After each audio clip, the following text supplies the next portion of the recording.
এরা বন্ধু একদিন হযরত আলী রাদিয়াল্লাহু তাআলা আনহু ইশার নামাজ পড়ার পরে বাড়ির দিকে রওনা নিছে। ও বাজার বাড়িতে যাইয়া দেখে মা ফাতেমা রাদিয়াল্লাহু তাআলা আনহা কেমন যেন তন্নাচ্ছন্ন হয়ে পড়ে আছে। এইবারে মা ফাতেমা স্বামীরে পাওয়ার পরে ডাক দিয়ে কই, স্বামী গো, আমারে কেমন জানি খারাপ লাগতেছিল, কেমন জানি অস্থির লাগতেছিল। এরা বগুড়ার বাবা দিরারি হযরত আলী রাদিয়াল্লাহু তাআলা আনহু স্বামীকে কাছে পাওয়ার পরে হযরত আলী রাদিয়াল্লাহু তাআলা আনহু স্ত্রীকে কাছে পাওয়ার পরে হযরত আলী রাদিয়াল্লাহু তাআলা আনহু স্ত্রীকে জড়ায়া ধরছে। শুধু তাই নয় হযরত আলী রাদিয়াল্লাহু তাআলা আনহুর উরাতটাকে বালিশ বানায় দিয়েছে। হযরত আলী রাদিয়াল্লাহু তাআলা আনহুর হাতের এই 10টি আঙ্গুল মা ফাতেমার খেদমতে লাগায়া দিয়েছেন। একটু আওয়াজ করে বলেন সুবহানাল্লাহ। মুসলমান বন্ধুরি, রাত্রি গভীর হইয়া গেছে, ফাতেমাও ঘুমায়, হযরত আলীও ঘুমায়, নবীজির চোখের মনে ইমাম হাসান হোসেনও ঘুমায়। দুনো ভাই যখন ঘুমাইতেছে, ও বাজার কোনদিকে কোনো নজর নাই, খুব খেয়াল করে শোনা চাই রে বন্ধু আমার, বাইরে আমার বন্ধুরা রে। রাত্রি যখন গভীর হয়েছে, মা ফাতেমা কেমন জানি ডুকরে ডুকরে কান্না করে। ও বাজার হযরত আলী রাদিয়াল্লাহু তাআলা আনহুর ঘুমটা ভেঙে গেছে। হযরত আলী রাদিয়াল্লাহু তাআলা আনহু ঘুমটা ভাঙার পরে নজর কইরা দেখে হযরত আলী রাদিয়াল্লাহু তাআলা আনহুর বিবি ফাতেমা কেমন জানি ডুকরে ডুকরে কান্না করে। আলী ডাক দিয়ে কই, ফাতেমা রে, তুমি কেন কান্দো?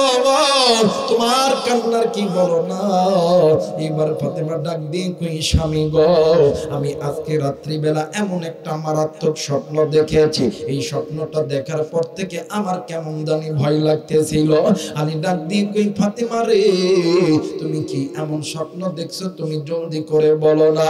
এইবার ফাতেমা ডাক দিয়ে কই, স্বামী, আমি এমন একটা স্বপ্ন দেখেছি, এই স্বপ্নের কথা আপনার কাছে বলবো না, এই স্বপ্নের কথা আমি বলবো আমার বাবা নবী মুহাম্মাদের কাছে।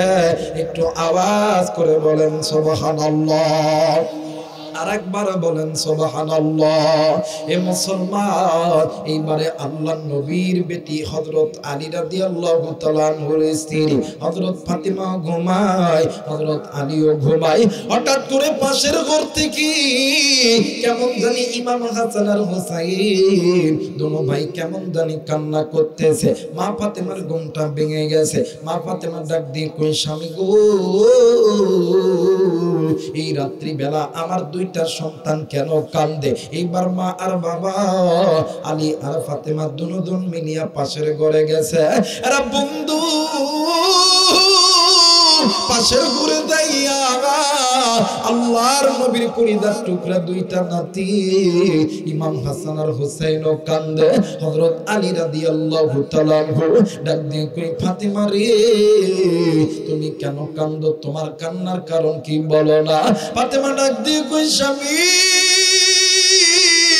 আমার কান্নার কথা ছেড়ে দেন, আগে জিজ্ঞাসা করেন আমাদের দুইটা সন্তান ইমাম হাসান আর হোসেন কেন কান্দে? হযরত আলী রাদিয়াল্লাহু তাআলা আনহু এইবার হোসেনের গালে চুম্মা দেয়, একবার হাসানের গালে চুম্মা দেয়। ডাক দিয়ে কই, বাবা গো, তোমরা দুনো ভাই কেন কান্দো? তোমাদের কান্নার কারণটা কি?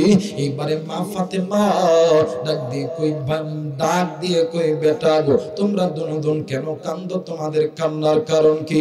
ডাক দিয়ে কই, মা গো, আমরা দুনো ভাই রাত্রিবেলা এমন একটা স্বপ্ন দেখেছি, যেই স্বপ্নের কথা আপনার কাছে বলবো না, যেই স্বপ্নের কথা আমার বাবার কাছেও বলবো না, আমরা বলবো আমাদের নানা নবী মুহাম্মাদের কাছে।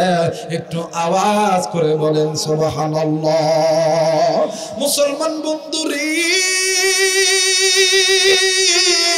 হযরত আলী রাদিয়াল্লাহু তাআলা আনহু গো কি এমন স্বপ্ন দেখেছে এই স্বপ্নের কথা হযরত আলী রাদিয়াল্লাহু তাআলা আনহুর কাছে বলবে না।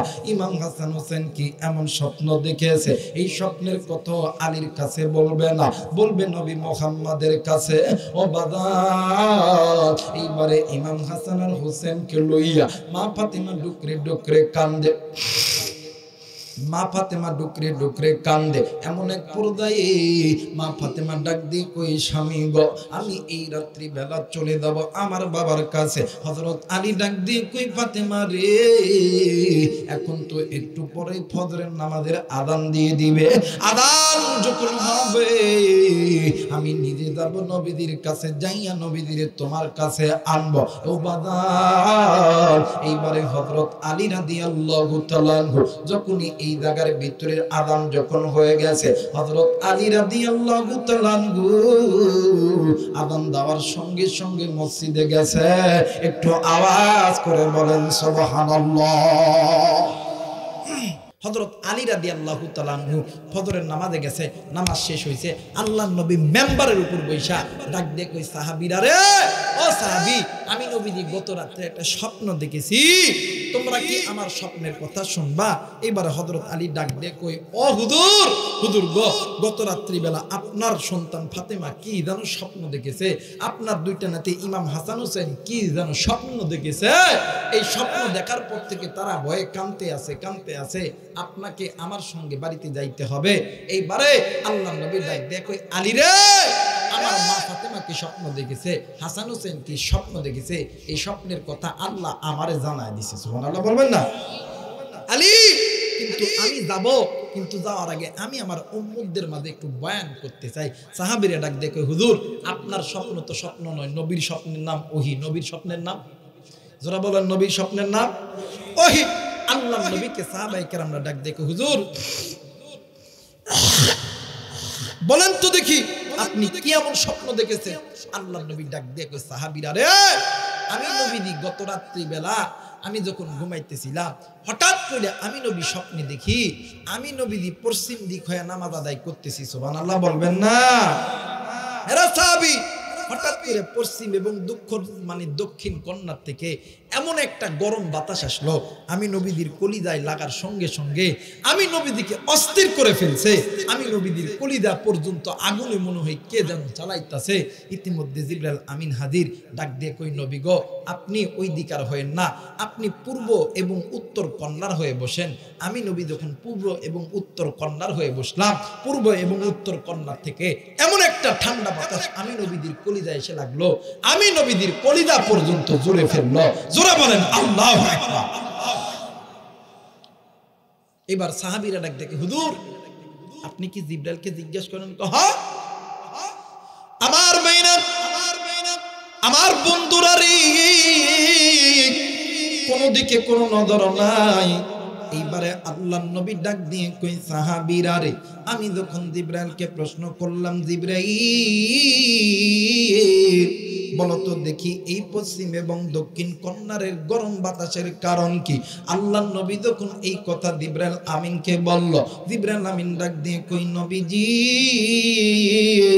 ইয়া রাসূলুল্লাহ ইয়া হাবিবাল্লাহ আপনি নবী দুনিয়াতে আসার আগ থেকে আপনি নবী থাকবেন, দুনিয়া থেকে চলে যাবেন।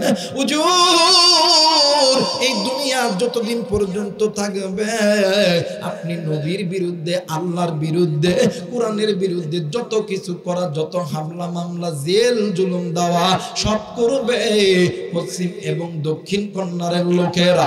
আল্লাহর নবী ডাক দিয়ে কই জিবরাইল আমি নবী বুইঝা গেছিলাম, এইবার বলো না পূর্ব এবং উত্তর কর্নারের ঠান্ডা বাতাস হওয়ার কারণ কি বলো না?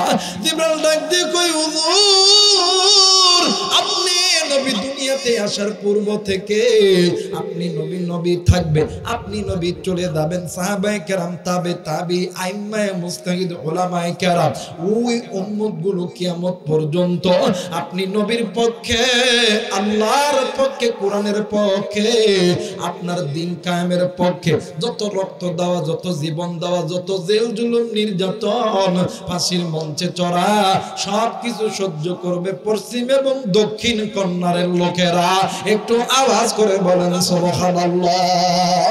এই মুসলমান আল্লামা তকি ওসমানী তিনি তিনার কিতাবের ভিতরে বলেছেন, মক্কা মদিনা থেকে পূর্ব এবং উত্তর কন্যারে অন্য কোন দেশ নয়, এই দেশটা হইতেছে বাংলাদেশ, ভারত আর পাকিস্তান।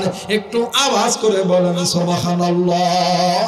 এই মুসলমান এই কথা বলার পরে আল্লাহর নবী হযরত আলীর সঙ্গে ফাতেমার বাড়িতে গেছে। ফাতেমার বাড়িতে যাওয়ার পর ফাতেমা আব্বারে দেখিয়া দূরে এসে কান্দা দূরে এসে কান্না করিয়া আল্লাহর নবীর জড়ায়া ধরছে। আমার নবী ডাক দিয়ে কই ফাতেমা রে, তুমি কেন কান্দো? তোমার কান্নার কারণ কি বলো না? ফাতেমা ডাক দিয়ে কই বাবা, গত রাত্রি বেলা আমি ফাতেমা এমন একটা স্বপ্ন দেখেছি, এই স্বপ্নটা দেখার পর থেকে আমার কেমন জানি ভয় লাগতেছিল। আব্বা, আব্বা গো, এই দুনিয়া ছেড়ে মানুষ হিসাবে জন্ম নিয়েছি গো বাবা, এই দুনিয়া ছেড়ে যেতেই হবে গো বাবা, কিন্তু আব্বা গো, আমি ফাতেমা যদি গুনাহ লইয়া কবরে যাই তাহলে ওই কবর তো আমার জন্য জান্নাত হবে না জাহান্নাম হবে। আল্লাহর নবী ডাক দিয়ে কই ফাতেমা রে, কবরে যদি তুমি ফাতেমা আমি নবীর বিটিও যদি গুনাহ লইয়া যাও তাহলে ওই কবরটা তোমার জন্য জাহান্নামের বাগান, জাহান্নামের আগুন হয়ে যাবে। আর যদি নেকি লইয়া যাও তাহলে ওই কবরটা তোমার জন্য জান্নাতের বাগান হইয়া যাবে। এইবারে হযরত আলী রাদিয়াল্লাহু তাআলা আনহু ডাক দিয়ে কই নবীজি, ইয়া রাসূলুল্লাহ, ইয়া হাবিবাল্লাহ, শুধু আপনার নিয়ে একাই স্বপ্ন দেখে নাই, আপনার দুইটা নাতিও স্বপ্ন দেখেছে। আল্লাহর নবী ডাক দিয়ে কই আলী, আমার মেয়ে ফাতেমা কি স্বপ্ন দেখেছে?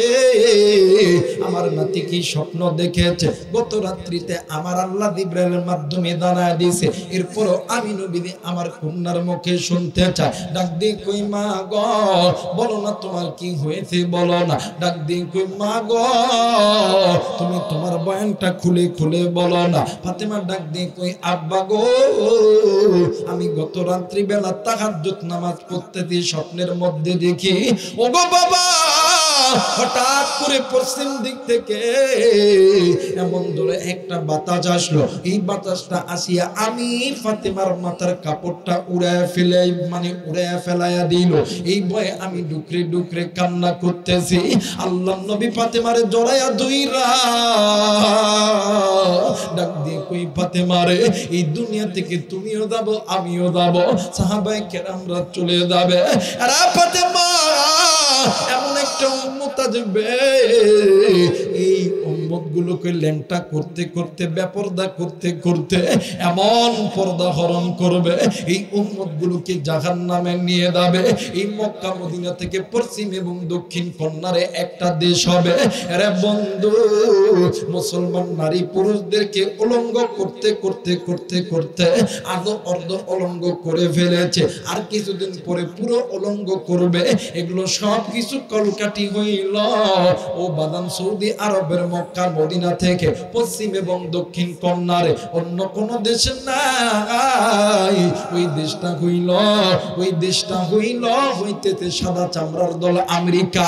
মুসলমান বন্ধু, আমি এতটুকু বুঝাইতে চাইছিলাম, নবীর বিটি ফাতেমা বাদানে আমার স্বপ্নের ভিতরে তার মাথার কাপড়টা বাতাসে পুড়িয়া গেছে। এই জন্য রাত থেকে সকাল পর্যন্ত ডুকরে ডুকরে কান্না করে। কিন্তু মাবুদ ভাইয়া, তুমি আমি তো সারাদিন গুনাহ করি, চোখের গুনাহ, কানের গুনাহ, পায়ের গুনাহ, নফসের গুনাহ, সারা জিন্দেগি গুনাহ আর গুনাহ। এই গুনাহ করার পরে কেন আমার চোখে পানি নাই? এই দুনিয়া ছেড়ে তোমাকেও যেতে হবে, আমাকেও যেতে হবে, কিন্তু গুনাহ লইয়া যদি কবরে যাও, ওই কবর তোমার জন্য জাহান্নামের আগুন হইয়া যাবে। মুসলমান বন্ধুরা রে, মেরাজের রাত্রিতে আমার নবীজি মক্কা থেকে বাইতুল্লাহ, বাইতুল্লাহ থেকে বাইতুল মুকাদ্দাস, এরপরে আল্লাহর লৌহে মাহফুজে যখন গেছে, আমার আল্লাহর নবী জান্নাত যখন ভ্রমণ করেছে, আল্লাহর দরবারে এসে ডাক দিয়ে কই, আল্লাহ এত সুন্দর জান্নাত কি ভ্রমণ করবে বলো না? ডাক দিয়ে কই, নবী আপনি ভ্রমণ করবেন গো নবীজি। আমার নবী দুই চোখের পানি ছেড়ে দিয়ে ডাক দিয়ে কই, মালিক এত সুন্দর জান্নাত আমি একাই ভ্রমণ করব, আমার উম্মতরা কি এই জান্নাত ভ্রমণ করতে পারবে না? একটু আওয়াজ করে বলেন সুবহানাল্লাহ। মুসলমান বন্ধুরা রে, কিতাব প্রমাণ করি ওই রাত্রিবেলা মেরাজের রাত্রিতে আমার নবী যখন আল্লাহকে বলেছিল, আল্লাহ আমার উম্মতরা কি এই জান্নাতটা ভ্রমণ করতে পারবে না? আমার আল্লাহ বলেছিলেন, নবী গো আমি আল্লাহ বলে দিলাম, ইয়া আইয়ুহাল্লাযীনা আমানু কু আনফুসাকুম ওয়া আহলিকুম নার। ও নবীজি আপনি এই বান্দা বান্দীদেরকে বলে দিবেন, এই বান্দা বান্দী যাতে নিজে গুনাহ থেকে বাঁচে। যদি কোনো বান্দা বান্দী নিজে গুনাহ থেকে বাঁচতে পারে, ওই বান্দা বান্দী আমি আল্লাহর জান্নাতে যাবে। আরেকবার বলেন সুবহানাল্লাহ। মুসলমান বন্ধুরা রে, আমার মায়ের নবী, দয়ার নবী, রাহমাতুল লিল আলামিন, ও বাজান তিনি যখন মেরাজের রাত্রিতে জাহান্নাম যখন ভ্রমণ করতেছিলেন, আমার নবীজি নজর কইরা দেখে ওই জাহান্নামের ভিতরে এমন ভয়াবহ দৃশ্য, মানুষগুলি জাহান্নামের ভয়ে, জাহান্নামের আযাবের ভয়ে নারী পুরুষ চিৎকার দিয়ে দিয়ে কাঁদতেছে। আমার নবী ডাক দিয়ে কই, আল্লাহ আমার উম্মতরা কি এমন জাহান্নামের আগুন খাটবে?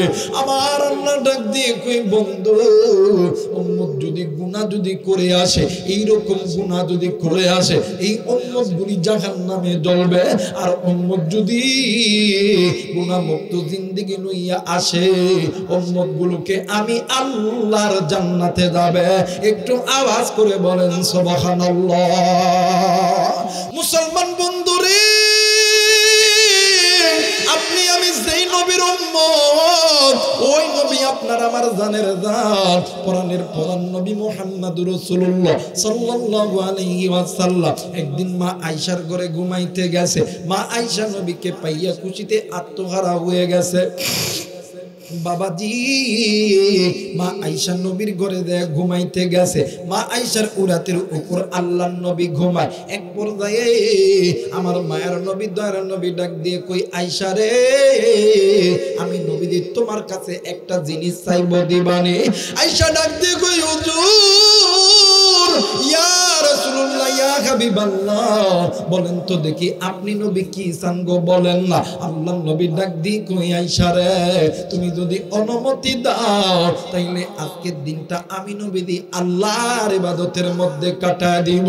মা আয়েশা রাদিয়াল্লাহু তাআলা আনহা শিশু বাচ্চার মতন ডুকরে ডুকরে কান্দে। ডাক দিয়ে কই, স্বামী আপনি কি একাই জান্নাতে যাবেন? আমি কি জান্নাতে যাব না? আপনি কি একাই আল্লাহরে ভালোবাসেন? আমি কি আল্লাহরে ভালোবাসি না?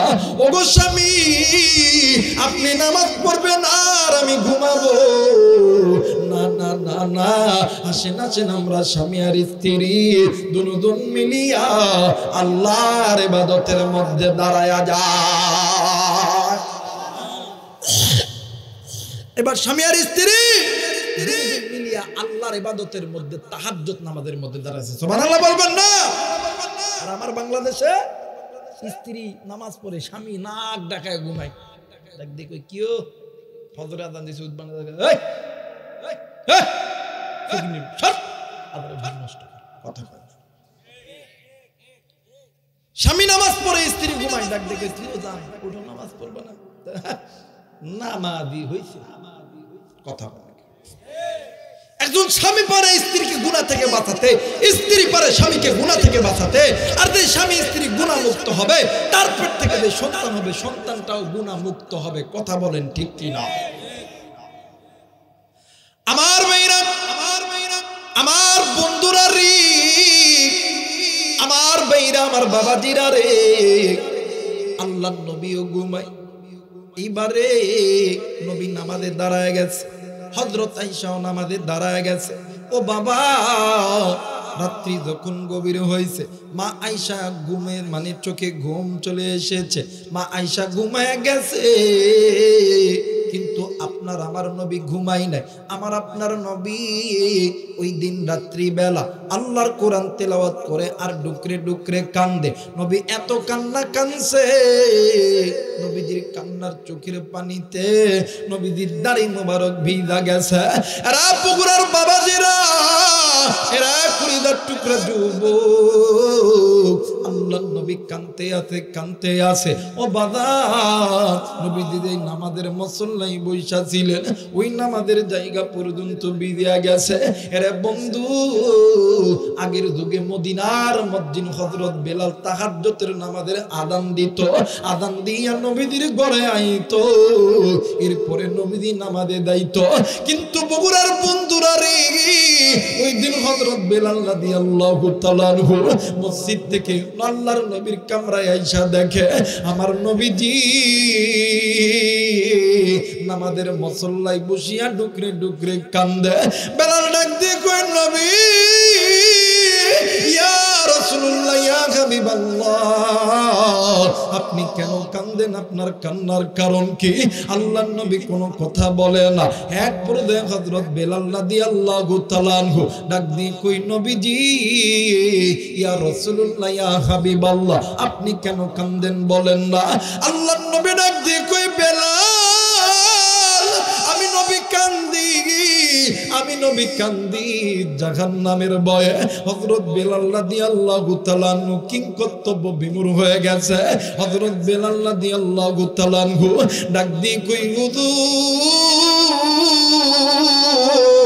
আপনি নবী বলেছেন আল্লাহ আপনার সামনের গুনাহ মাফ করছে, আল্লাহ আপনার পিছনের গুনাহ মাফ করছে, কিন্তু হুজুর আপনি কেন জাহান্নামের ভয়ে কান্দেন গো নবীজি? আল্লাহর নবী ডাক দিয়ে কই, বেলাল রে, আমি নবীজি আমার জন্য কান্দি না, আমি নবী কান্দি আমার এতিম উম্মতের জন্য। এরে বেলাল, আমার এতিম উম্মত যেই পরিমাণ গুনাহ করে, এই গুনাহ লইয়া উম্মত যদি জাহান্নামের ভিতরে চলে যায়, আমার উম্মত কিন্তু এই জাহান্নামের আগুন সহ্য করতে পারবে না। দুনিয়ার আগুন হাতে লাগা মাত্র হাতের আগুন পর মানে হাতের আঙ্গুল জ্বলে যায়। কিন্তু বেলাল রে, আমি নবীজি মেরাজের রাত্রিতে আল্লাহর জাহান্নাম ভ্রমণ করে আইছি, আমি নবীজি দেখেছি জাহান্নামের আগুন হাতে লাগা মাত্রই কলিজা পর্যন্ত জ্বলা যায়। আরে বেলাল, আমি নবী কাঁদতেছি আমার এতিম উম্মতের জন্য। আমার এতিম আমি নবীর এতিম উম্মত গুলোকে আমার আল্লাহ যাতে মাফ করিয়া দেয়। একটু আওয়াজ করে বলেন সুবহানাল্লাহ, আরেকবার বলেন সুবহানাল্লাহ, মুহাব্বতে জিকির করে লা ইলাহা,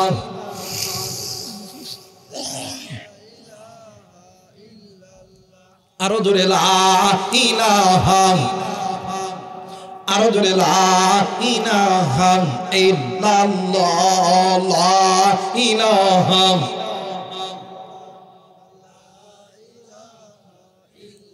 এই মুসলমানের বাচ্চা, লা ইলাহা ইল্লাল্লাহ হৃৎপিণ্ডে কলবে ধাক্কা দেন, ধাক্কার কারণে কলব যে গুনাহ করতে করতে মোরসা পড়ে গেছে, আল্লাহ এই মোরসাগুলো তুলে দিবে। লা ইলাহা ইল্লাল্লাহ, আরো জোরে লা ইলাহা, আরো জোরে লা ইলাহা।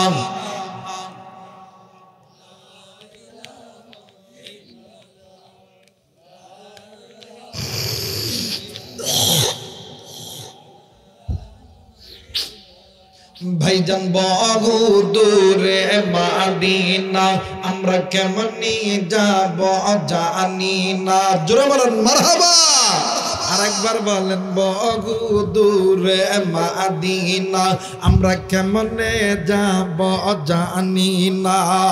দয়া কর দয়ার আল্লাহ, দয়া আল্লাহ, দয়া কর দয়ার আল্লাহ, না লা ইলাহা আরো জোরে লা ইলাহা ইল্লাল্লাহ লা ইলাহা লা ইলাহা ইল্লাল্লাহ মুহাম্মাদুর রাসূলুল্লাহ। সকলেই পড়ি সাল্লাল্লাহু আলাইহি ওয়াসাল্লাম। যারা যারা চান আজকের মাহফিলটা আল্লাহর দরবারে কবুল হয়ে যায়, দুইটা হাত উঁচু করে তিনটা তাকবীর দিবেন। কথা বলেন কয়টা? আরেকবার বলেন কয়টা? সবাই দুইটা হাত উঁচু করে তিনটা তাকবীর দিবে। দেখবেন যেটা তাকবীর দিব না ওইটা হইতেছে ভারতের দালাল হয়ে বইছে। সবাই দুইটা হাত উঁচু করবেন। নারাই তাকবীর, নারাই তাকবীর, নারাই তাকবীর। আল কোরআনের আলো, নারাই তাকবীর। আল্লাহ তুমি কবুল করে না, ধরে বলেন আমিন। আমার ভাইরা, আমার বন্ধুগণ, মুসলমান আপনি আমি হাতের গুনাহ করি, চোখের গুনাহ করি, কানের গুনাহ করি, জবানের গুনাহ করি। আপনার আমার কাছে এত পরিমাণ গুনাহ করি, গুনাহ গুনাহ গুনাহ মনে হয় না। কথা মানে কেন? আর নবীর বাড়ি ফাতেমা সামান্য একটু মাথার যে কাপড় দাও আছে, কাপড়টা উইরা গেছে, এর জন্য কান্না করতেছে। বুঝেন তাহলে তারা কেমন আর আমরা কেমন, ওই জামানা ছিল কেমন আর এই জামানা কেমন? কথা বলেন ঠিক কিনা? আগের মতো শান্তি তো আর এখন পাওয়া যায় না। মানুষ সব পাল্টে গেছে, পাল্টে নিত জামানা। কথা কয় না? আগের মতো শান্তি তো আর এখনো পাওয়া যায় না। মানুষ সব পাল্টে গেছে, পাল্টে নিত জামানা। মানুষ সব ঠিকই আছে, জামানা পাল্টে গেছে, জামানা পাল্টে গেছে, মানুষ সব ঠিকই আছে। কথা কয় না? হাই হাই রে, আগের যুগে দেখছি আমার মায়েরা আমার বোনেরা কি সুন্দর করিয়া পর্দা কইরা মাথায় কাপড় দিয়ে শুনতো। কথা কয় নাকি? আযান দেওয়ার সঙ্গে সঙ্গে মাথা ফেললা দিয়া পারাপারি করে মাথায় কাপড় দিত। কথা কয় নাকি? আমার ভাইরা এখন আর মাথায় কাপড় দেয় না। হাই হাই রে, মাথায় তো দেয় না, বুকেও দেয়। কথা কয় না কেন? একটা কোটিপতির বেটি, একটা শিল্পপতির বেটি, একটা ফকিরের বেটি, একটা বড় লোকের বেটি। কয় বেটি হইল? যারা বলেন কয় বেটি? যে কোটিপতির বেটি, শিল্পপতির বেটি, যেটা এইটা করতেছে আল্লাহ বর্তমান জামানা। আমি একটু স্টাইল করি, স্টাইল দেখবেন তারা হচ্ছে এই চলার পথে তারা এমন কইরা কথা। আমি কি বানায় কইতেছি? আমার ভাইরা, আমার বন্ধুগণ, এখন কোটিপতির বিটি করতে এই মডেল করতেছে। আমার তো এই মডেল চলতো না, এ আবার করছে কি, এ আবার এই মডেল। কথা কয় না? কথা কয় না কে? আমার ভাইরা, এবার ওই যে আপনার যে লাখপতির মেয়ে, ও আবার কোটিপতির মেয়ে আর শিল্পপতির মেয়ে করতে পারে, আমরা কি করতে পারি না? এই বেটা আবার একদম কথা কয় না কে? এখন এই গরিবের বেটি এবার তো খালি কোটিপতির বেটি, শিল্পপতির বেটি আর লাখপতির বেটি করতে পারে, আমি করতে পারতাম না, যা আমি এটা পড়তামই না। কথা কয় না কেন? আমার মেয়েরা, আমার বন্ধুগণ, কিন্তু তাদের জিন্দগি ছিল কেমন আর আমাদের জিন্দগি কেমন? আজকে মুসলমান নারী পুরুষ বেপরদায় নামতে নামতে এতটা জঘন্য পর্যায়ে চলে গেছি। আজকে মুসলমান গুনাহ করার পরেও মনে হয় না যে এটা গুনাহ করছি। কথা বলেন ঠিক কিনা? গুনাহ করার পরেও কই না না এটা করি নাই। কথা কয় নাকি? পাদ মেরে শিকার খায় না। কথা কয় নাকি? পাদ মেরে শিকার খায় না, ও গুনাহ করে শিকার করবো? কথা মানে কেন? আমার মেয়েরা, আমার বন্ধুগণ, আবার দেখবেন আমাদের সমাজে কিছু কিছু মেয়ে আছে, পোল্ট্রি মুরগি চিনেন আপনারা? কথা কয় না কেন? দেখবেন পোল্ট্রি মুরগি যেইখানে খায় ওখানেই হাগে, ওখানেই সব কিছু। কথা কয় না কেন? এটা কি মুরগি বাবা? ব্রয়লার মুরগি। দেখবেন আমাদের সমাজের ভিতরে এমন কিছু পিতা মাতার সন্তান আছে, হাই হাই রে, একটা যে মুরব্বি যায় না, মুরগি যায়, মাস্টার যায় না, ডাক্তার যায় না, ইঞ্জিনিয়ার যায়, ইমাম যায় না, মসজিদ যায়, যদি ধাক্কা লেগেও যায় দেখবেন পোল্ট্রি মুরগি যখন ধরতে যাবেন কিন্তু দৌড় দেয় না। কথা কয় না কেন? দেখবেন ওই জায়গার কথা কয় না, ওই জায়গার মধ্যেই ঘুরবো। কথা কয় না কেন? আর দেশি মুরগি চিনেন আপনারা? দেশি মুরগি চিনেন? আগের যুগে যে মা গুলো ছিল এটা হচ্ছে দেশি মুরগি। হাই হাই, যদি চোখের সামনে যদি কোনো বেগানা পুরুষ পড়ে গেছে, তড়িৎ গতিতে যদি কাছে যদি রন্না থাকছে, রন্নাটা মাথায় দিয়া অন্যদিক, কথা কয় না কে? ঘন্টা দেখাছে, বা কথা কয় না কেন? ঘন্টা দেখা অন্যদিক হয়েছে, হাই হাই রে। আর এখনকার গুলা যেটি ধাক্কা লাগে ওটি ঘুরে কথা কয় না। আর আগের যুগে মা বোনেরা বেগানা নারী পুরুষ দেখলে তাড়াতাড়ি ঘন্টা দিছে অথবা বাড়ির দিকে দিছে দৌড়। এরা হইল দেশি মুরগি, কথা কয় না কেন? দেখবেন দেশি মুরগি যখন ধরতে যাবেন, পুরো আপনাদের এই কি এলাকা, কুটুর বাড়ি এলাকার যত লোক আছে সবাই যদি একটা মোরগ ধরতে যান, হয়তো বা সকাল থেকে সন্ধ্যা পর্যন্ত দৌড়াইতেই থাকবে, কথা কয় না কেন? আর এরপরে যখন ধরবেন দেখবেন কথা কয় না কেন? আর আমার বাংলাদেশে হাই হাই রে, প্রত্যেকটা নারী পুরুষ গুনাহের পিছনে সবচেয়ে বড় দায়ী মা আর বাবা। ফ্যাক্টরি যদি ভালো হয়, কথা মানে কেন? ফ্যাক্টরি যদি ভালো হয় মাল ভালো হবে, আর ফ্যাক্টরি যদি ভালো না হয় মাল কোনোদিন ভালো হওয়ার আশা করা যায়? আমার ভাইরা, এই জায়গায় যতগুলো বাবা আছে, প্রত্যেকটা বাবা যদি সন্তানকে বলে ফজরের নামাজের আযান যখন দিবে মসজিদে জামাত যদি না পড়স, পাছার সাম একটাও থাকবে না, আল্লাহর কসম ফজরের নামাজ আযান হওয়ার আগে যুবকরা মসজিদের সামনের কাতারে দাঁড়ায় যাবে, কথা বলেন ঠিক কিনা? আফসোস বাবাও বলে না সন্তান তুই নামাজ পড়। যত মেয়ে আছে মা যদি বলে এই সন্তান আগামীকাল তুই বগুড়া যাবি না, কোথায় যাবে আমি জানি না, কিন্তু পর্দা ছাড়া বাড়ির বাহিরে গেলে চুলের মাথার চুল একটাও থাকতো না, আল্লাহর কসম ওই মহিলা বেপরদায় কোনোদিন ঘুরতে পারতো। কিন্তু আফসোস মাও গুনাহ করে, বাবাও গুনাহ করে। কিন্তু বাদান, আপনি এই জায়গায় যতগুলো বাবা আসছেন, মা আসছেন, আমি হুজুর যদি আপনার সন্তানকে একটা থাপ্পড় মারি, আমারে কি এই জায়গায় ভালোভাবে যাইতে দিবেন? কথা বলেন, যাইতে দিবেন? আমার সন্তানকে হুজুর মারছে, হুজুরের ফাটা, কথা বলে। কিন্তু আফসোস আপনি আপনার সন্তানকে এতটা পরিমাণ ভালোবাসেন, এর দ্বারা মা বাবা সন্তানকে ভালোবাসার জহির প্রকাশ করে দেখায়, আমি আমার সন্তানকে ভালোবাসি, আমার সন্তানকে কেন হুজুর মারবে? হুজুরকে আমার সন্তানকে কি খাবার দেয়? আমার সন্তানকে কত কষ্ট করে মানুষ করছি।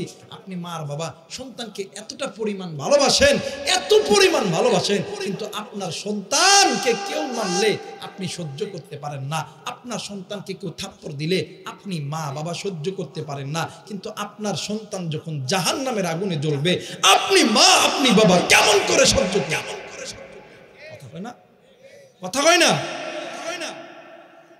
মা বাবা সন্তান আবার মা বাবাকে এত পরিমাণ ভালোবাসে, মা বাবাকে কেউ যদি সন্তানের সঙ্গে যদি গালি দেয়, আর সন্তান যদি একটু তাগড়া জন হয়, আমার বাপরে ধর বেটারে, কথা কয় না? সন্তান গায়ের রক্ত গরম কইরা দেয়া ওই লোককে ফিডাই, আমি ওই ভাইকে বলবো, ওই বোনকে বলবো, বোন ভাই তুমি তো তোমার বাপ মারে অনেক বেশি ভালোবাসো, তোমার সামনে তোমার মা বাপরে কেউ যদি গালি দেয় তুমি তাকে ধুয়ে কথা বলো না, একদম পা থেকে মাথা পর্যন্ত ধুয়ে দাও। কিন্তু ভাই গো, তোমার গুনাহের কারণে তোমার বাবা জাহান্নামে যাবে, তুমি সন্তানিরা কেমন করে দেখবা? তুমি কি এটা দুনিয়ার ভালোবাসা বাসতেছো? ভালো যদি বাসতে হয় আখিরাতের ভালোবাসা বাসো, ওই ভালোবাসার মধ্যে বরকত আছে, রহমত আছে, কথা বলেন ঠিক কিনা? মুসলমান ভাইরা আমার, বন্ধুগণ, আর লম্বা নয় বাজান রে, মোবাইল থাকলে রেকর্ড করে নাও গো বন্ধু। ও বাজান, এমনিতেই কথা বলতে আমার কষ্ট হইতেছে রে বন্ধু, জানি না কেন কেন বাজান রে। আপনারা আল্লাহর কাছে দোয়া করেন, আল্লাহ যদি আমারে কবুল করে রে বন্ধু, হয়তো বা আরো 2-4-5 মিনিট বলতে পারি। ও বাজান, আমার দিকে লক্ষ্য করেন রে বন্ধু, আপনি কেন গুনাহ করবেন? আপনার স্ত্রী সন্তান কেন গুনাহ করবে? রে বন্ধু, আল্লাহর বান্দা হাসান বসরি রহমাতুল্লাহ আলাইহির জামানার ভিতরে একজন মা রাত্রি বেলা ঘুমের গভীরে স্বপ্নে দেখে তার সন্তান কেমন জানি জাহান্নামের আগুনের মধ্যে জ্বলতেছে, আর ডাক দিয়ে কই মা গো, আমি এই কবরের আযাব সহ্য করতে পারি না। এরে বন্ধু, এই দুনিয়ার জমিনে এমন কোনো মা নাই, এমন কোনো বাবা নাই, সন্তান বিপদে পড়লে কোনো মা কোনো বাবা সহ্য করতে পারে। মা জননী রাত্রিবেলা ঘুম থেকে উঠিয়া মা জননী কূপের পাড়ের থেকে পানি উঠাইয়া ওই কবরের ভিতরে ঢালতেছে, আর চিৎকার দিয়ে দিয়ে ডাক দিয়ে কই, এলাকাবাসী তোমরা আমার সন্তানকে এই কবরের আগুন থেকে বাঁচাও। এলাকার হাজার হাজার মানুষগুলি ঘুম থেকে জাগ্রত হইয়া নজর কইরা দেখে, ও বাদান নজর কইরা দেখে ওই মহিলার বিধা কাপড় লইয়া কবরের মধ্যে পানি ঢালতেছিল। এলাকার মানুষ ডাক দিয়ে কই, মা গো আপনি কেন কবরের মধ্যে পানি ঢালেন গো মা? মা ডাক দিয়ে কই, বাবা গো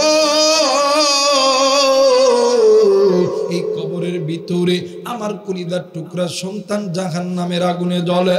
ও বাবা আমি মা কি পারি আমার সন্তানকে জাহান্নামের আগুনে জ্বলাইতে? এইবারে এলাকার মানুষ ডাক দিয়ে কই, মা গো এই জায়গায় তো কোনো আগুন নাই গো মা, আপনি হয়তো বা স্বপ্ন দেখেছেন। মা জননী ডাক দিয়ে কই, বাবা গো আমি মা স্বপ্ন দেখলে আমি মায়ের কথাই সত্যি হবে গো বাবা। এইবার মা জননী ওই রাত্রিবেলা 12 থেকে 13 কিলোমিটার নিজের পায়ে হেঁটে হেঁটে হেঁটে হেঁটে আল্লাহর বান্দা হাসানে বসরি রহমাতুল্লাহ আলাইহির বাড়িতে গেছে। যাইয়া গভীর রাত্রিতে আল্লাহর বান্দা হাসানে বসরি রহমাতুল্লাহ আলাইহিকে ঘুম থেকে জাগ্রত করছে। আল্লাহর বান্দা হাসানে বসরি রহমাতুল্লাহ আলাইহি ডাক দিয়ে কই, মা গো এই রাত্রিবেলায় আপনি কেন আমার বাড়িতে? মা জননী ডাক দিয়ে কই, হুজুর আমি এমন একজন হতভাগা মহিলা, এই দুনিয়ার জমিনে আমার স্বামী নেই, এই দুনিয়ার জমিনে আমার মা নাই, আমার বাবা নাই। হুজুর একটাই মাত্র কলিজার টুকরা কন্যা সন্তান, ওই সন্তান কয়েকদিন আগে মারা গেছে। আমি মা আজকে রাত্রিবেলা গভীরে স্বপ্নে দেখি আমার সন্তানের কবরে কেমন জানি জাহান্নামের আগুন জ্বলতেছে। ওগো হুজুর আপনার কাছে এসেছি, এমন কোন আমল আছে কিনা যেই আমলটা করলে আমার আল্লাহ আমার সন্তানের কবরে আযাব মাফ করে দেয়? হুজুর কোনো কথা বলে না। মা জননী ডাক দিয়ে কই, হুজুর আপনি চুপচাপ কেন বসে আছেন গো হুজুর? আপনি একটু বলেন না এমন কোন আমল আছে কিনা? হুজুর আপনি বলেন, বলে আমি মায়ের যদি জীবন দিতে হয়, আমি মায়ের যদি সম্পদ দিতে হয়, আমি মায়ের যদি রক্ত দিতে হয়, আমি মা জীবন দিতে রাজি। আমি মা সন্তানকে জাহান্নামের আগুনে জ্বালাইতে রাজি নয়। আরে বন্ধু আমি জানি না রে এই ময়দানে কার জানি কলিজার টুকরা মা নাই, কার জানি কলিজার টুকরা বাবা নাই, কার জানি মা কবরে, কার জানি বাবা কবরে। আরে বন্ধু এই ময়দান থেকে তুমিও বাড়িতে যাব, আমিও বাড়িতে যাব। বাড়িতে যাইয়া জানি না রে কে জানো মারে মা কয়ে ডাকতে পারবি না, কে জানো বাপরে বাপ কয়ে ডাকতে পারবি না। আরে মুসলমান বন্ধু এই দুনিয়ার জমিনে খালা বলো, ফুফু বলো, দাদা বলো, দাদি বলো, সবাই তোমারে আমারে ভালোবাসে স্বার্থের লোভে। স্বার্থ ছাড়া দুইজন ব্যক্তি ভালোবাসে, একজন হইল মা আর একজন হইল বাবা। এই দুনিয়ার জমিনে মা যার বেঁচে আছে, বাপ যার বেঁচে আছে, এর মতন সুখী আর কেউ নাই রে বন্ধু, এর মতন দুনিয়ার কেউ নাই রে বাবা। মাদার নাই রে, বাবুদার নাই রে, ওর মতন দুঃখী, ওর মতন অসহায় কেউ নাই রে বাবা। এরে বগুড়াবাসী আমি আপনাদেরকে কলিজা থেকে ভালোবাসি রে বন্ধু। আল্লাহর নবী যখন একা একা থাকতেন আমার নবীজি ডুকরে ডুকরে কান্দেন। নবীজিকে সাহাবায়ে কেরাম প্রশ্ন করতেন, নবী গো আপনি কেন কান্দেন বলেন না? ডাক দিয়ে কই, সাহাবী এই দুনিয়ার জমিনে তোমাদের মা আছে বাবা আছে, কিন্তু আমি নবীদের মাও নেই, আমি নবীদের বাবা নাই, আমি নবীদের এতিম হইয়া গেছি। আমার আল্লাহ আমারে এতিম বানাইছে। আরে সাহাবী শুনিয়া লো, দুনিয়ার জমিনে যাদের মা আছে বাবা আছে, তোমরা তোমাদের মা বাবাকে মহব্বত করো, তোমরা তোমাদের মা বাবাকে ভালোবাসো। হাসরের ময়দান যেদিন কায়েম হবে, সূর্য যখন মাথার কাছে চলে আসবে, জমিনটা যখন তামা হইয়া যাবে, ওই মুসিবতের দিন আমি নবীজি উম্মত বলিয়া দাবি কইরা জান্নাতের মধ্যে ঢুকাইব। আর যদি কোনো বান্দা, যদি কোনো বান্দি পিতা মাতার সঙ্গে নাফরমানি করো, আমি নবীজি কোনদিন আল্লাহর কাছে, আমি নবীজি কোনদিন, আমি নবীজি কোনদিন আল্লাহর কাছে বলবো না এইটা আমার উম্মত, এইটা আমার উম্মত। আরে সাহাবী তোমরা শুনিয়া লো, মা বাবা যতদিন তোমাদের কাছে জিন্দা থাকবে, মনে করবা এই দুনিয়ার ভিতরে আল্লাহ এবং আমি নবীর পরে সবচেয়ে দামি সম্পদ হইল তোমার মা আর তোমার বাবা। আল্লাহ নবী যখনই একা থাকতেন, নবীদের কাছে সাহাবীরা দোয়া নেওয়ার জন্য যখন আসতেন, আল্লাহ নবী ডাক দিয়ে কইতো, সাহাবীরা রে তোমার মা বাবা জিন্দা আছে কিনা? সাহাবীরা বলতো হুজুর নাই। তাইলে আল্লাহর নবী নিজে দোয়া করতেন। আর যদি বলতো মা বাবা জিন্দা আছে, তাইলে আমার নবী বলতো, সাহাবী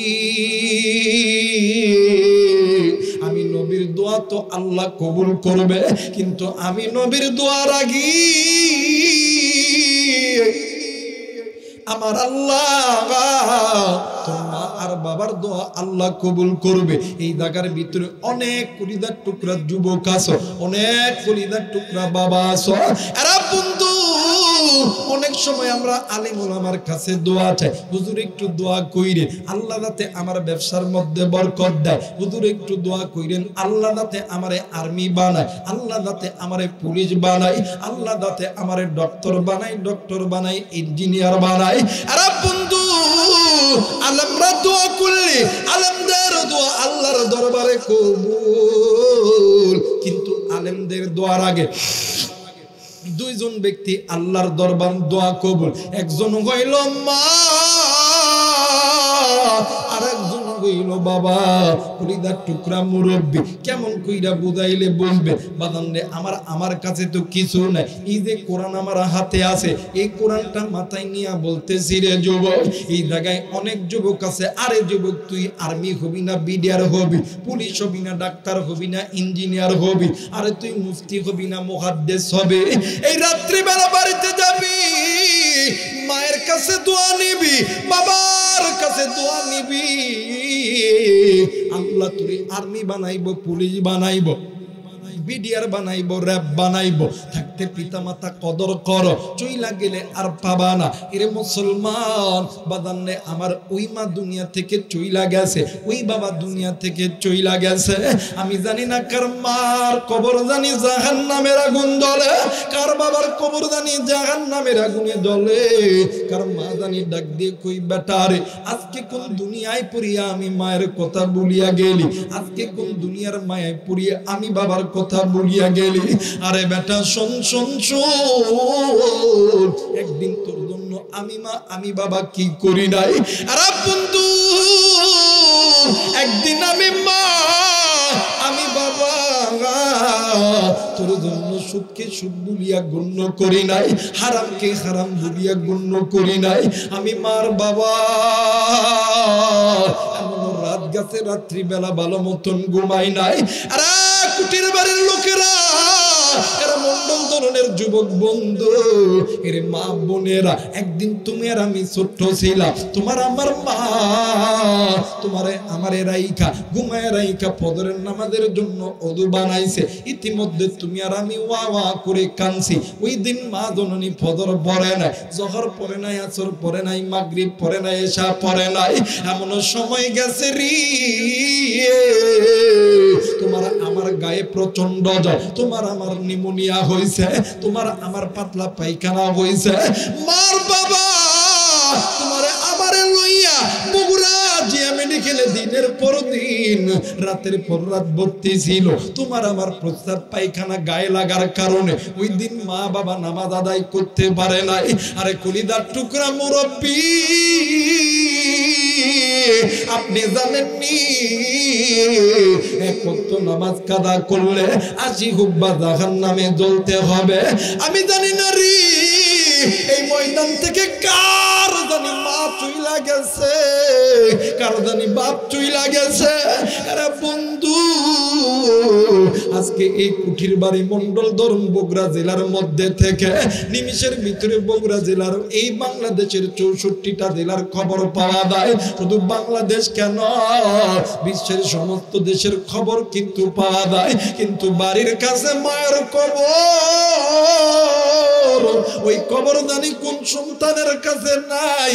জানি না কার মা জানি নামাজ কাদা কইরা কবরে গেছে, কার বাবা জানি নামাজ কাদা কইরা কবরে গেছে, কার মা জানি ডাক দিয়ে কই বেটা আজকে আমি মা এই কবরে আগুনের তাপ সহ্য করতে পারি না। কার বাপ জানি ডাক দিয়ে কই বেটা রে এই কবরের ভিতরে সাপ বিচ্ছুর দংশন সহ্য করতে পারি না। কার বাপ জানি কান্দে, কার মা জানি কান্দি, কার মা জানি ডাক দিয়ে কই বেটা রে আজকে কোন দুনিয়া তুরে পাগল বানাইলো। কার মা জানি ডাক দিয়ে কই বেটা রে আজকে কোন দুনিয়ার ভালোবাসা আমি মায়ের ভালোবাসা থেকে তুই দূরে রাখলো। কারো জানি বাপ ডাক দিয়ে কই বেটা রে আজ কোন দুনিয়ার অর্থ সম্পদ আমি বাবার মোহাব্বত থেকে দূরে দূরে সরাইলো। এরে মুসলমান, ওই মা বাবার জন্য কোন কোন নেককার সন্তান আমি মুসাফিরের সঙ্গে দোয়া করতে রাজি আছো? দুই হাত উঁচু করে আল্লাহরে দেখাও। আল্লাহ তুমি নজর কইরা দেখো, আল্লাহ তুমি নজর কইরা দেখো, আল্লাহ তুমি কবুল কইরো। এরা মুসলমান আমার ভাইরা আমার বন্ধুরা রে, এইবারে আল্লাহর বান্দি হাসান বসরি রহমাতুল্লাহ আলাইহির কাছে ডাক দিয়ে কই হুজুর বলেন তো দেখি আমার মাইয়ার কবরে আযাব থামানোর জন্য কি করতে হবে, কি করতে হবে রে বন্ধু। এই জায়গায় এমন সন্তান আছো মা কবরে জাহান্নামের আগুনে জ্বলে, বাবা কবরে জাহান্নামের আগুনে জ্বলে। এর যুবক তুই কোন মাইরে বুলিয়া থাকি, কোন বাপরে বুলিয়া থাকি?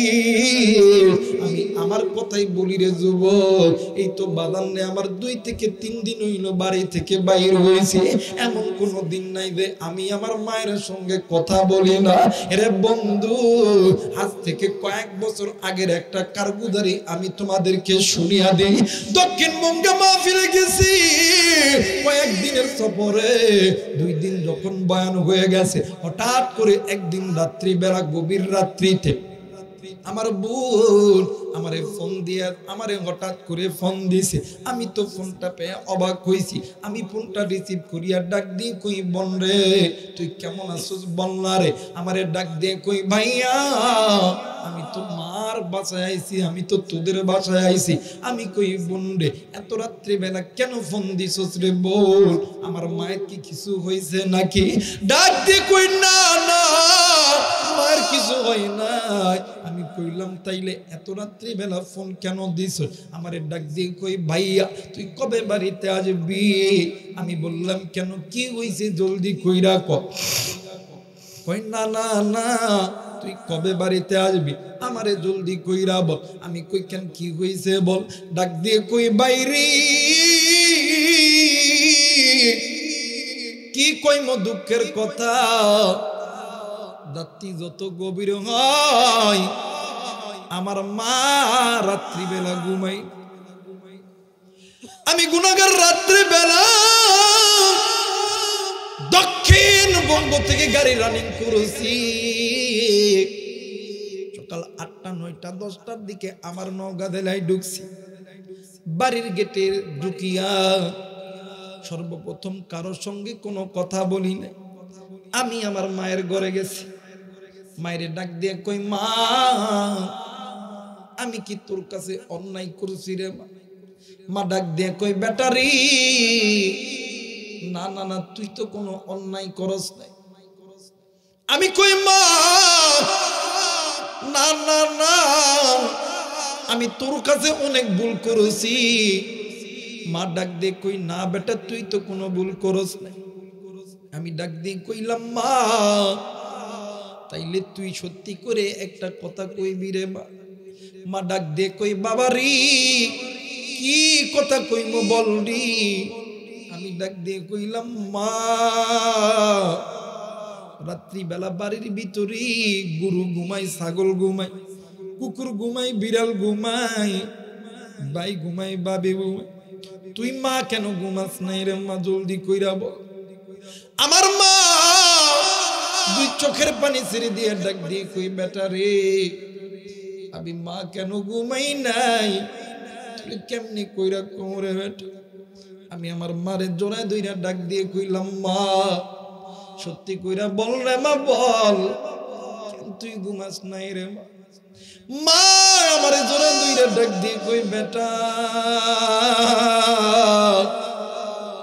আমি মা কেমনে কইরা ঘুমাইমু যখন তুই যখন বাড়ির গেটের বাইরে যখন পা দিস তখন থেকে যতক্ষণ না পর্যন্ত আবারও যখন বাড়িতে না আসিস ততক্ষণ পর্যন্ত আমি মা হাজার চেষ্টা কইরা চোখে ঘুমাতে পারি না।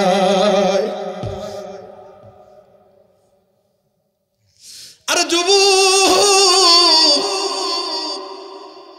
এই মায়ের চাইতে আপন কেউ নাই। এরা বন্ধু বাবার চাইতে আপন কেউ নেই।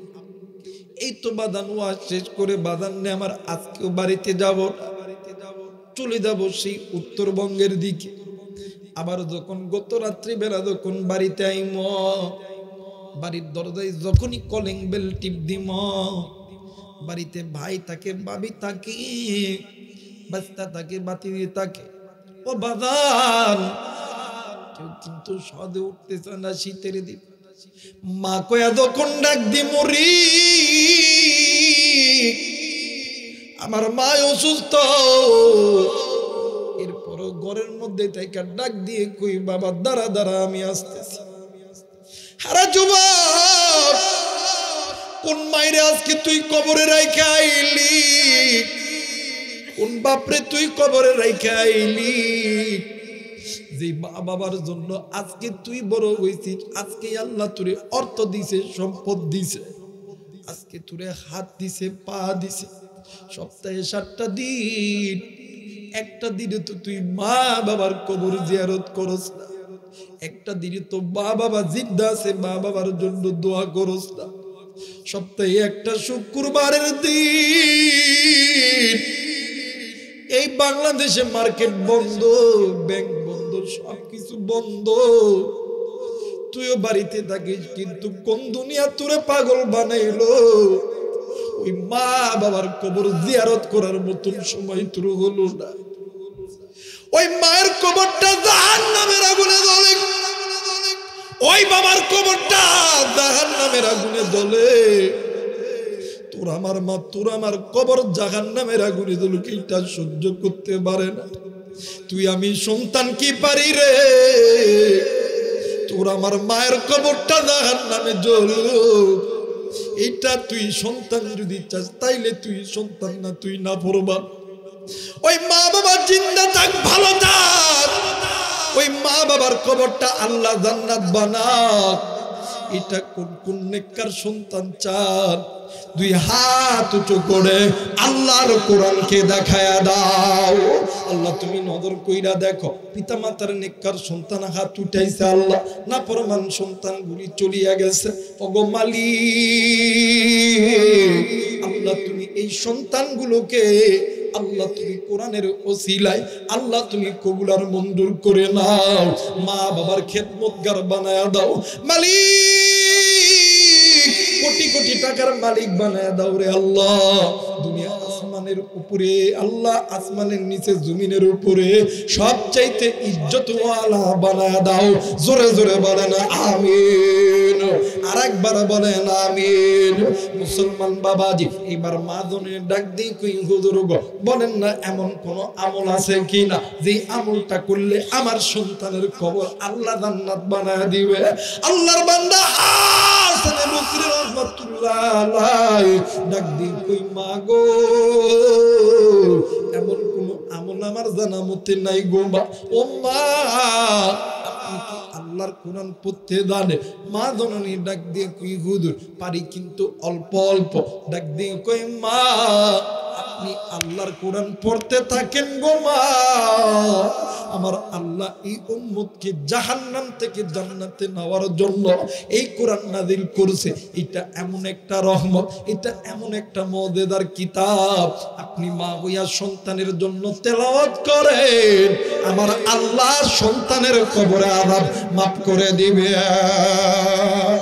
মুসলমান বন্ধুরি বাদামে আমার তাইলে বোঝা গেল আল্লাহর কোরআনের দাম আছে না নাই আরেকবার বলেন আছে না নাই আরেকবার বলেন আছে না নাই মুসলমান বন্ধু মা বাবার মহব্বত কোরআনের মহব্বত নবীর মহব্বত আল্লাহর মহব্বত কোন কোন মুসলমান নেককার পিতামাতার অন্তরে আছে নেককার পিতামাতার সন্তানের অন্তরে আছে দুই হাত উঁচু করে আল্লাহরে দেখায় নারায়ে তাকবীর নারায়ে তাকবীর মুসলমান বন্ধু দেখেন এই কোরআন পড়লে কেমন কইরে সন্তানের কবর আযাব মাফ হয়ে যায় আরে বন্ধু আমি এই কোরআন আপনাদের সামনে লাগাইলাম এই কোরআন 30 পারা 114 খানা সূরা আরে বন্ধু এই কোরআনটা নিয়ে আমি আবু রাইহা ভিক্ষুকের মতন আপনাদের কাছে হাতটা পেতে দিলাম আসেননি কোনো মায়ের সন্তান আসেননি কোনো বাবার সন্তান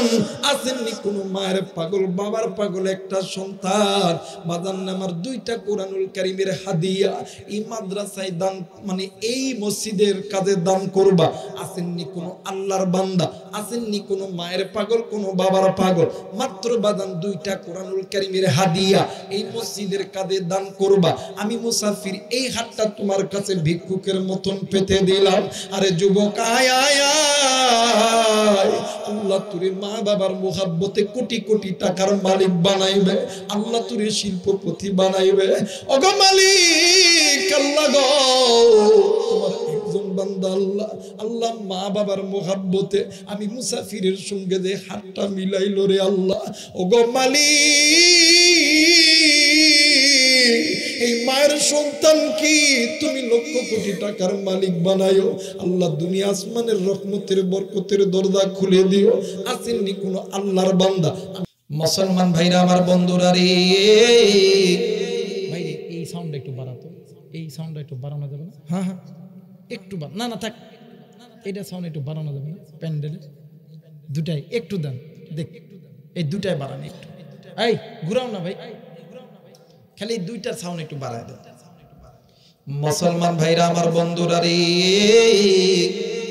কোন দিকে কোন নজর নাই খুব খেয়াল করে শোনা যায় আরে বন্ধু আল্লাহর নবী এইবারে ফাতেমার কথা শুনিয়া ইমাম হোসেন হাসান আর হোসেনকে ডাক দিয়ে কই নানা ভাই তোমরা দুনো ভাই কেন কান্দো তোমাদের কান্নার কারণ কি বলো না ইমাম হাসান আর হোসেন দুনো ভাই কাঁদতে কাঁদতে নানা নবী মুহাম্মাদের কাছে এসেছে ডাক দিয়ে কই নানা নানা গো গত রাত্রি বেলা আমরা দুনো ভাই আপনি নবীর উপরে দরুদে ইব্রাহিম পড়তে পড়তে যখন ঘুমায় গেছি নানা ও নানা আবার মাতব্বরি করতেছে আরে ওটাই তো ভালো ছিল যেদিক আছে ওই দিক করেছ আরে বন্ধু আমার ভাইরা আমার বাবাজিরা রে এইবারে ইমাম হাসান আর হোসেন ডাক দিয়ে কই না না আমরা দুনো ভাই গত রাত্রি বেলা যখন আপনি নবীর উপরে দরুদে ইব্রাহিম পইরা পইরা ঘুমাইতেছিলাম ওগো নানা আমরা দুনো ভাই রাত্রি বেলা স্বপ্নে দেখি আমার বাবা হযরত আলী একটা ঘোড়াকে ঘাস খাওয়াইতেছিল নানা গো ও নানা আমরা দুইটা ভাই একটা গাছের তলে বসিয়া আমরা দুনো ভাই খেলা করতেছিলাম নানা গো হঠাৎ করিয়া ওই গাছের ডালে একটা প্রচন্ড বেগে একটা বাতাস এসে লাগলো লাগার সঙ্গে সঙ্গে গাছের ডালটা ভেঙে আমাদের দুনো ভাইয়ের মাথার উপরে পড়ে গেল নানাজি আমাদের দুনো ভাইয়ের মাথা ফেটে রক্ত বাইরে হইয়া গেল ওগো নানা নানা গো কিন্তু কিন্তু সবচাইতে আশ্চর্যের বিষয় হলো নানা, আমরা দুনু ভাই যখন মাথায় হাতটা দিয়ে দেখি গো নানা, ও গো নানা, আমার রক্তের কালার হইল লাল, ইমাম হোসেনের রক্তের কালার হইল নীল। এইটার কারণ কি নানা জলদি করে বলে দাও। এরা বন্ধু, আমার ভাইরা, আমার বাবাজিরা রে, এই কথা বলার সঙ্গে সঙ্গে হযরত আলী আর ফাতেমা দুনু দুনু ডুকরে ডুকরে কান্দে, আমার নবীও ডুকরে ডুকরে কান্দে। এইবারে ফাতেমা ডাক দিয়ে কই, আব্বা গো, দুনু ভাইয়ের রক্তের কালার তো একই হবে গো আব্বা, কিন্তু দুনু ভাইয়ের রক্তের কালার কেন দুই রকম হইল গো বাবা? আল্লাহর নবী ডাক দিয়ে কই, ফাতেমা রে, আমি নবী দুনিয়া থেকে চইলা যাব, আমার সাহাবিয়ে কেরামরাও চলিয়া যাবে। ওগো ফাতেমা, তুমি ফাতেমাও চইলা যাবা, আলীও চইলা যাবে। আমি নবীর দিন কায়েমের জন্য এক ভাইকে শত্রুতা করে বিষ খায়া মেরে ফেলা হবে, আর এক ভাই ইমাম হুসাইন আল্লাহর এই জমিনে আমি মুহাম্মাদের দিন কায়েম করতে যাইয়া কারবালার ময়দানে রক্ত রক্ত হইবে। একটু আওয়াজ করে বলেন সুবহানাল্লাহ। মুসলমান বন্ধুরি, কারবালার বয়ান করতে গেলে অনেক সময়ের দরকার, কিন্তু না, আমি আজকে এদিকে আর যাব না। আবার যদি কোনোদিন আপনাদের এই কুটির বাড়ি মন্দর ধরনে আসি, ইনশাআল্লাহ বয়ান শোনায়া দেব। এ বন্ধু, মনে আছে কিনা জানি না, নবীর বিটি হযরত ফাতেমা, ও বাবা, সামান্য একটু মাথার চুলটা উড়িয়ে গেছে, মাথার কাপড়টা উড়িয়ে গেছে, এই জন্য কান্দে আর কান্দে। কে ফাতেমা? হাজার হাজার মা এসেছে, মোবাইল থাকলে রেকর্ড করে নেন গো মা। ও মা, আমি চলে যাওয়ার পরে এই বয়ানটা তুমি শুনবা, তোমার কন্যা সন্তানকে শোনাইবা। হিদায়াতের মালিক আমরা বক্তা নয়, হিদায়াতের মালিক কে? আরেকবার বলেন কে? মুসলমান বন্ধুরা রে, নবীদের কন্যা হযরত ফাতেমা দুনিয়া থেকে চলে যাবে। স্বামীর ডাক দিয়ে কই, স্বামী গো, আমি তোমার কাছে কয়টা জিনিসের আবদার করব শুনবানি। ডাক দিয়ে কই, বিবি রে, কি আবদার করবা বলো না। ডাক দিয়ে কই, স্বামী, আমার মনে হয় আমি এই দুনিয়াতে বেশি দিন বাঁচব না। আরে বন্ধু, আমার ভাইরা, আমার বাবাজিরা রে, আমি দুনিয়া থেকে চলে যাব, কিন্তু যাওয়ার আগে আমি আপনার কাছে বলতেছি গো স্বামী, আমি যদি মারা যাই, আমি রাতের বেলা মারা যাব, আমার মৃত্যুর খবর আপনি কাউকে দিবেন না। দ্বিতীয় নাম্বার, আপনি নিজে আমারে গোসল দিবেন, নিজে আমারে কাফনের কাপড় দিবেন, আপনি নিজে আমারে কবরে নামাইবেন। 4 নম্বর হইল, আপনার খুব কাছের ব্যক্তিকে দিয়ে আপনি কবরটা খনন করাইবেন। হযরত আলী ডাক দিয়ে কই, ফাতেমা রে, কেন কেন তোমার মৃত্যুর খবর কাউরে দিব না? ডাক দিয়ে কই, স্বামী, আমি নবীর বেটি, আমি যখন মারা যাব, আমার মৃত্যুর খবর শুনিয়া হাজার হাজার মানুষ জমা হবে, তারা দেখবে নবীর বেটি ফাতেমা এইরকম বড় ছিল, এইরকম লম্বা ছিল। স্বামী গো, তাইলে তো আমার পর্দার খিলাফ হয়ে যাবে। ওগো স্বামী, আমার বাবা আমারে বলেছে, যদি কোনো নারী পর্দার খিলাফ করিয়া কবরে যায়, সে তো দাও ও কোনদিন আল্লাহর জান্নাতে যাইতে পারবে না। ও বাবা, এবার হযরত আলী ডাক দিয়ে কই, ফাতেমা রে, 3 নাম্বার কিন্তু 2 নাম্বার কি বলো না?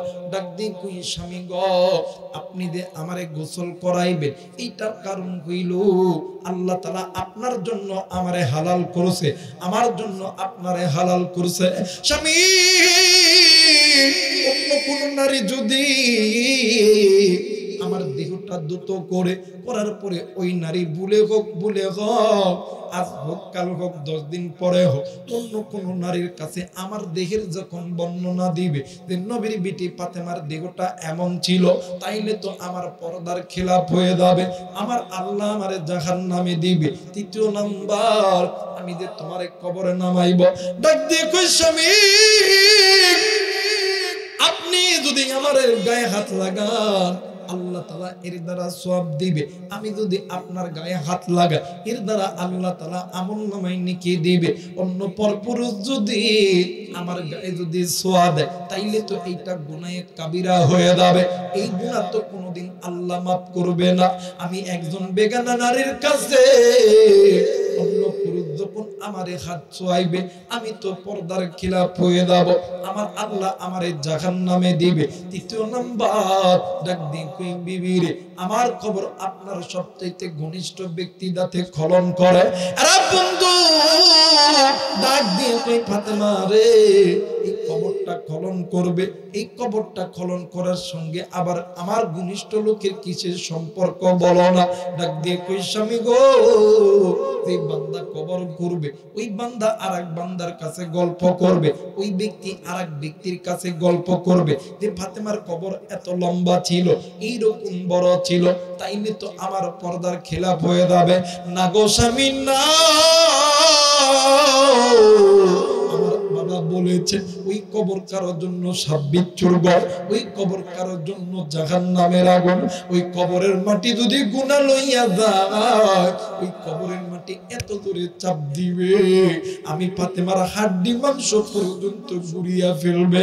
মুসলমান বন্ধুরে ফাতেমা মারা গেছে। হঠাৎ করে গভীর রাত্রিতে আবু যর গিফারি আয়েশা ঘরের দরজায় লক করছে, আল্লাহর নবীর জামাই আলী ঘরের দরজা খুলিয়া নজর কইরা দেখে আবু যর গিফারির কাঁধে একটা কোদাল নিয়ে দাঁড়ায় আছে, মাটি খোঁড়ার যন্ত্র লইয়া দাঁড়ায় আছে। হযরত আলী ডাক দিয়ে কই আবু যর গিফারি তুমি এত রাত্রি বেলা আমার কাছে কেন আইছো? ডাক দিয়ে কই ও আলী ফাতেমা তো মারা গেছে, ফাতেমার কবর খনন করতে হবে। আলী ডাক দিয়ে কই আবু যর গিফারি ফাতেমা মারা গেছে, ফাতেমার কবর খনন করতে হবে, আমি তো কাউরে বলি নাই। এবারে আবু যর গিফারি ডাক দিয়ে কই ও আলী আমার নবী আমার স্বপ্নের ভিতর বলেছে আবু যর গিফারি কেমনে তুই ঘুমাস রে আবু যর গিফারি, আমি নবীর বেটি ফাতেমা মারা গেছে, আমার মেয়ের কবর খনন করতে হবে, তুই জলদি কইরা দারে গালি দা, তুই জলদি কইরা আলীর বাড়িতে যা। আবু যর গিফারি ফাতেমার কবর করে আর নুকরে নুকরে কান্দে। হ্যাঁ বগুড়ার বাবা জিরা কবর খনন করে এক পর্যায়ে কবর যখন খনন করা শেষ হয়ে গেছে আবু যর গিফারি ডাক দিয়ে কই কবর রে আজকে তোর মধ্যে কারে দাফন করবো জানি? ডাক দিয়ে কই কারে? জান্নাতি নারীদের সর্দারিনী নবীর বেটি ফাতেমা জান্নাতি ব্যক্তির স্ত্রী, জান্নাতি যুবকদের সর্দারিনীর মা নিজেও জান্নাতি। কবর গর্জনতে ডাক দিয়ে কই আবু যর গিফারি এরা আবু যর গিফারি খামোশ হয়ে যাও, চুপ হয়ে যাও রে আবু যর গিফারি, তুমি কি আমারে ভয় দেখাইতেছি? আবু যর গিফারি তুমি জানো নি আমি কবর জান্নাতি যুবকদের মা চিনি না, আমি কবর আলীর স্ত্রী চিনি না, আমি কবর জান্নাতি নারী চিনি না, আমি কবর নবীর বিটি চিনি না, আমি কবর চিনি মাত্র আবুল। আবু যর গিফারি যার আবুল ভালো হবে তার জন্য আমি কবর, তার সঙ্গে আচরণ ভালো হবে। আর যদি কামল ভালো না হয় তাইলে আমি কবরের মাটি জন্য আচরণ ভালো করবে না, তার হাড্ডি মাংসগুলি এক জায়গায় করবে। এই জন্য বলতেছি রে বন্ধু, আমার আল্লাহ বলেন ইয়া আইয়ুহাল্লাযীনা আমানু কু আনফুসাকুম ওয়া আহলিকুম নার, তোমরা নিজেরা জাহান্নামের আগুন থেকে বাঁচাও, তোমাদের স্ত্রী সন্তানদেরকে জাহান্নামের আগুন থেকে বাঁচাও। নবীর বেটি যদি ওই কবরকে ভয় করে, তুমি আমি তো নবীর উম্মত, কেন কবরকে ভয় করব না, কেন গুনাহ ছাড়ব না? আল্লাহ তাআলা তোমারে আমারে সকলকে গুনাহ থেকে বেঁচে থাকার তৌফিক দান করুন। সকলে বলেন আমিন। সকলে দুরূদ শরীফ পড়ে আল্লাহ